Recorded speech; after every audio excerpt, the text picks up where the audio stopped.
Joel, author. Date written, probably 835 to 805 BC. Purpose. Picture a terrible plague of locusts engulfing the land. The sky is darkness. A sound like nothing you have ever heard builds to a deafening roar. The crops are laid waste. Nothing can stop this advancing army. There is nowhere to run. They devour everything, stripping the land bare. And the wake of devastation is overwhelming. This is the reality into which Joel speaks. And imagine how it would feel to be told that what you just endured was but a tiny foretaste of something more fearful to come. The great and terrible day of the Lord.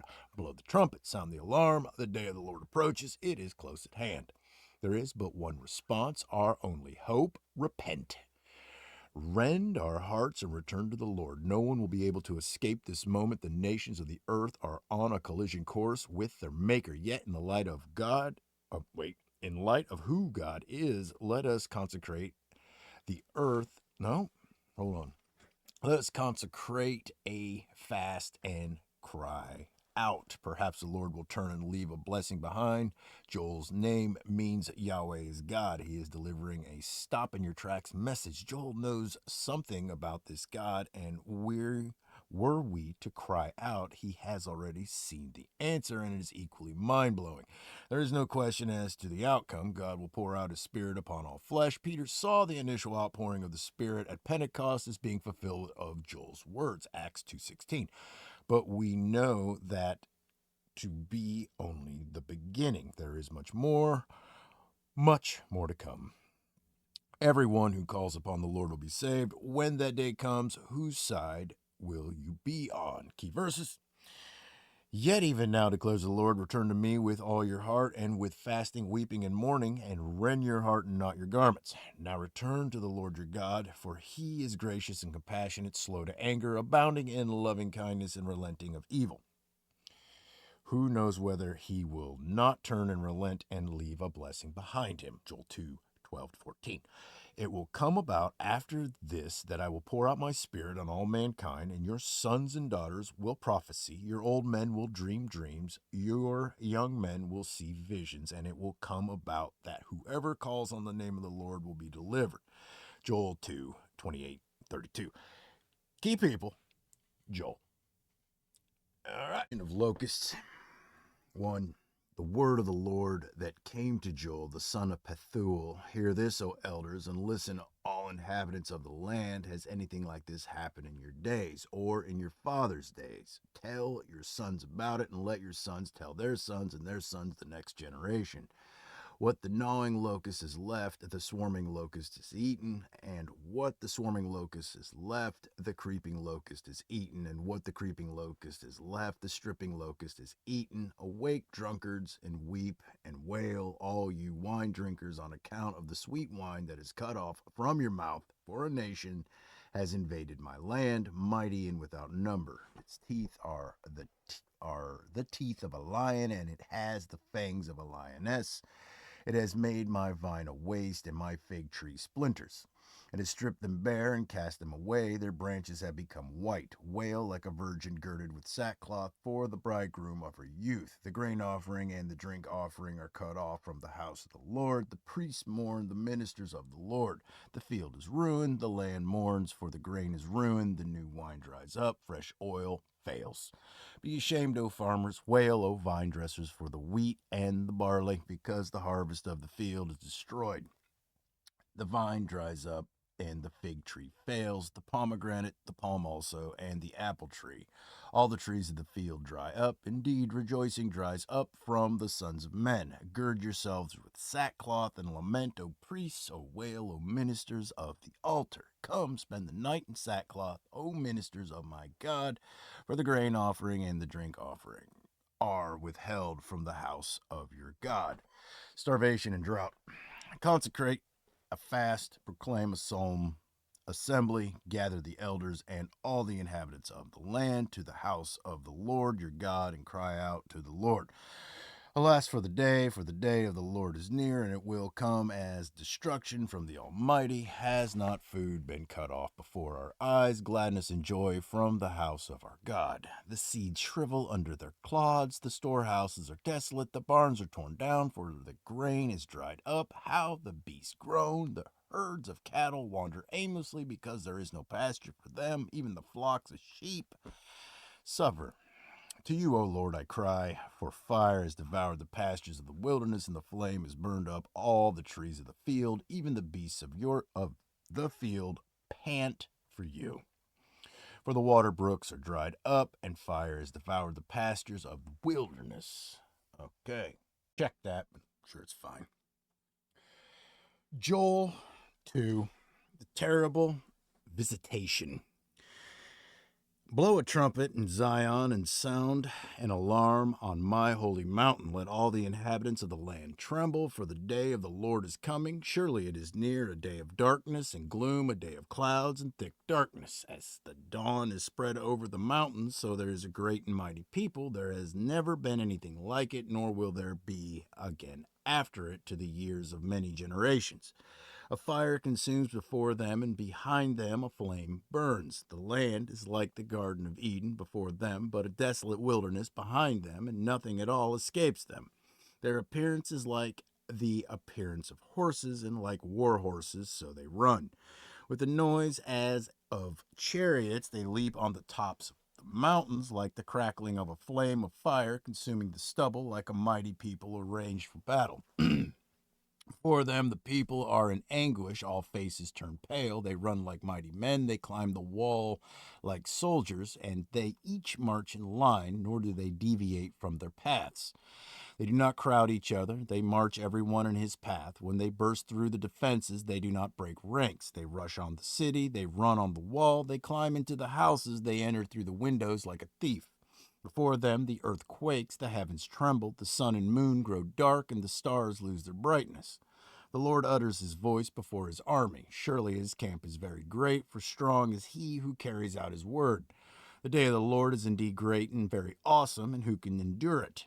And yet, even now, declares the Lord, return to me with all your heart, and with fasting, weeping, and mourning, and rend your heart and not your garments. Now return to the Lord your God, for he is gracious and compassionate, slow to anger, abounding in loving kindness, and relenting of evil. Who knows whether he will not turn and relent and leave a blessing behind him, even a grain offering and a drink offering for the Lord your God? Blow a trumpet in Zion, consecrate a fast, proclaim a solemn assembly, gather the people, sanctify the congregation, assemble the elders, gather the children and the nursing infants. Let the bridegroom come out of his room. I will get. Wait. Went too far. Out of his room, and the bride out of her bridal chamber. Let the priests, the Lord's ministers, weep between the porch and the altar, and let them say, spare your people, O Lord, and do not make your inheritance a reproach, a byword among the nations. Why should they among the people say, where is their God? Deliverance promised.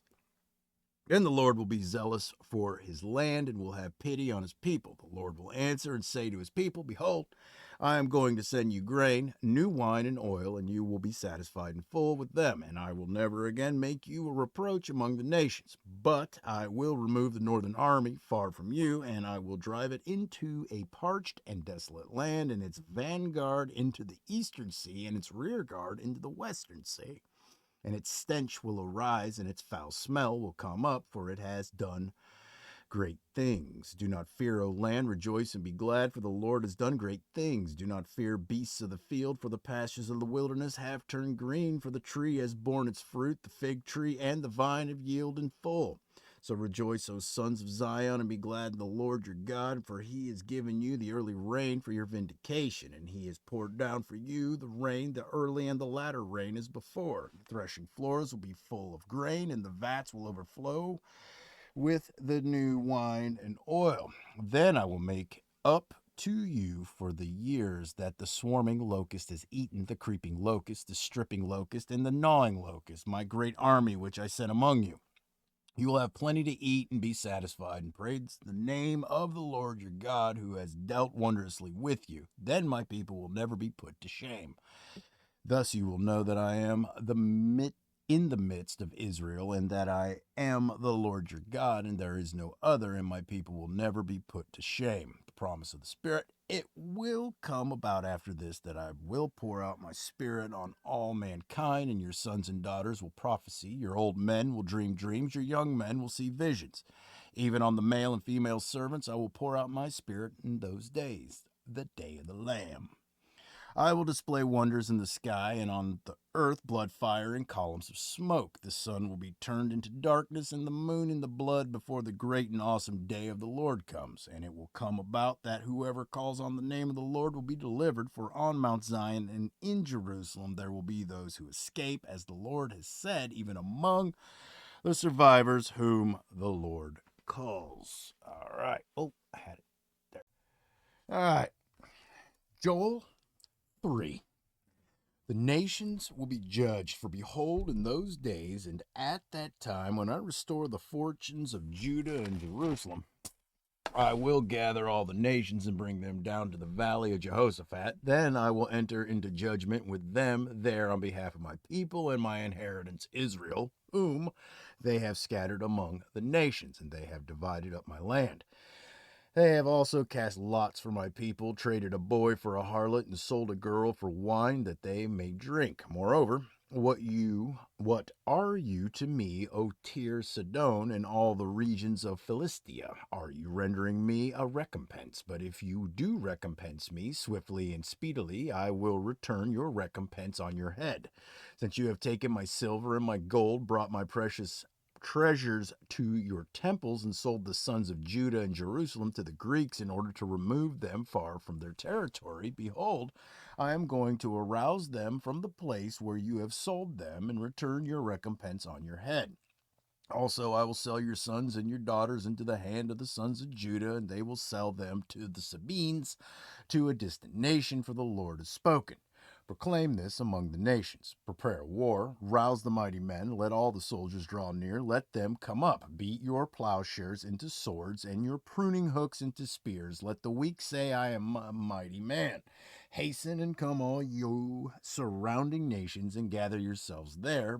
Bring down, O Lord, your mighty ones. Let the nations be aroused and come up to the valley of Jehoshaphat, for there I will sit to judge all the surrounding nations. Put in the sickle, for the harvest is ripe. Come, tread, for the winepress is full. The vats overflow, for their wickedness is great. Multitudes, multitudes in the valley of decision. For the day of the Lord is near in the valley of decision. The sun and moon grow dark, and the stars lose their brightness. The Lord roars from Zion and utters his voice from Jerusalem, and the heavens and the earth tremble. But the Lord is a refuge for his people and a stronghold to the sons of Israel. Then you will know that I am the Lord your God, dwelling in Zion, my holy mountain. So Jerusalem will be holy, and strangers will pass through it no more. Judah will be blessed. And in that day the mountains will drip with sweet wine, and the hills will flow with milk, and all the brooks of Judah will flow with water, and a spring will go out from the house of the Lord to water the valley of Shittim. Egypt will become a waste, and Edom will become a desolate wilderness because of the violence done to the sons of Judah. The sons of Judah, in whose land they have shed innocent blood. But Judah will be inhabited forever, and Jerusalem for all generations. And I will avenge their blood with which I have not avenged, for the Lord dwells in Zion.